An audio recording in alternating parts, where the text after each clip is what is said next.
given that the probability of A is 0.45, the probability of B is 0.3, the probability of A or B is going to be equal to 0.615. Already, if you're going to be using the addition rule, remember what does the addition rule say? It says the probability of A or B is going to be equal to probability of A plus probability of B minus the probability of A and B, like this. Yes. And example. All right. Okay, I'm doing the example. So what is key here? We already know what is the probability of A. We already know what is the probability of B. We already know what is the probability of A or B. It means which we can get and. Actually, for you to use the addition rule, you just need 3 things so that you can get the fourth one. We've already given 3 of them. Another person can say, they could have said which is the probability of not A. It doesn't matter, you're still given 3 things. We are given number 1, number 2, number 3. Because if they gave you the probability of not A, you can always get A. Using the fact that A and not A are complementary events. So if you are given 3 things, then when you will be able to determine the probability of A and B. Now, using the addition rule, if an learner is asked to determine the probability of A and B, I will say to a learner, this is something that they can do. They can take the A and B and take it to the side. I think it's negative. If you take something which is negative, you take it to this other side. What is going to happen to it? So you're going to have the probability of A and B, which is going to be given as, you are going to leave this one exactly the way it is. Probability of A plus the probability of B minus. Now, because this one here is positive, can you see it? If I take it to this other side, what is going to happen to it? You take this one, it was positive, you take it to this other side, it's going to become 1. So in other words, it means which I can interchange. The formula, the addition rule can talk about the probability of A, or it can also talk about the probability of A and. What is important is that if I started with and, I am going to end with probability of A or B. You see it? If I started with or, I'm going to end with probability of A and 1 and B. You see what we're talking about here? Okay, let's call sub then, based on what we know here. Let's call sub. We know what is the probability of A. It's 0.45, okay? Plus probability of B. What is probability of B?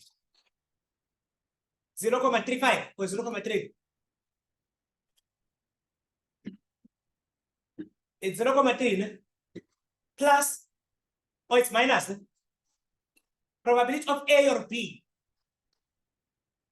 0.615. Okay, what is going to be our answer? What is going to be our answer if we type this in our calculator? It's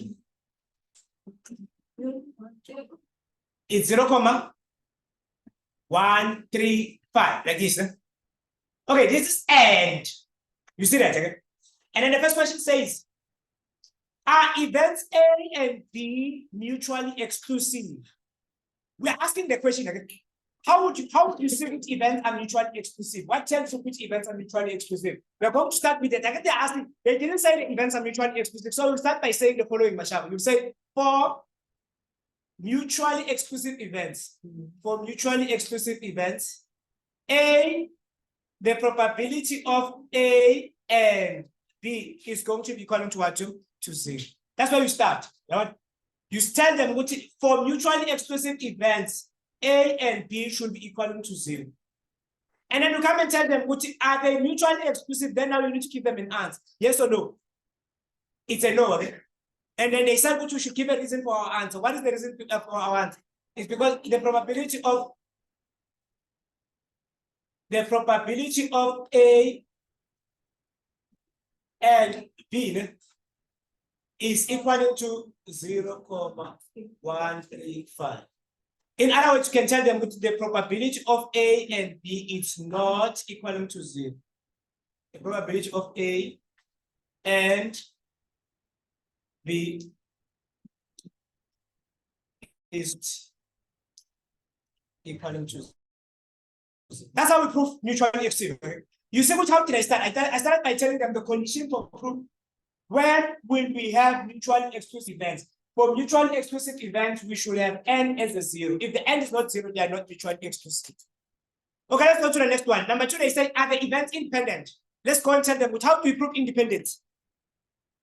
How would you prove independence? How would you see which say events are independent? What should you see? the probability of A and B. Okay.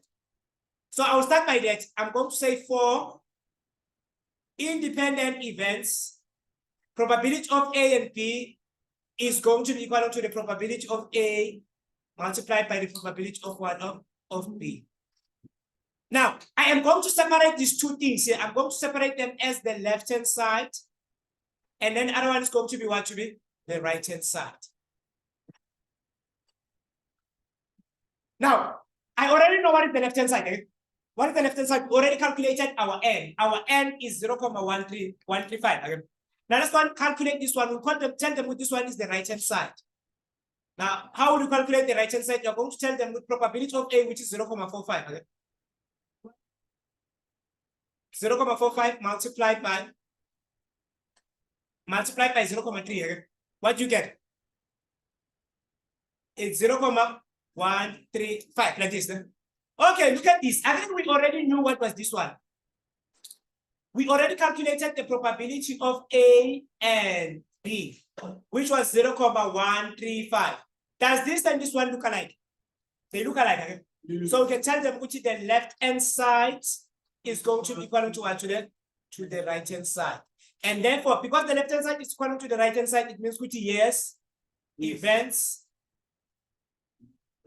The events are independent.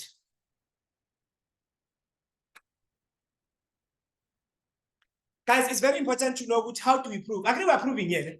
It's the law says which you are innocent until proven guilty. You don't say which these two things are equal. They are not equal. You say for, but you see what I started with the statement again. For independent events, this is what should happen. It's not which the events are independent. For independent events, this is what should happen. That's what you start with. You start with telling them which this is the condition. After the condition, then that's when you start to weigh. Okay, from here onwards, then we'll have the following.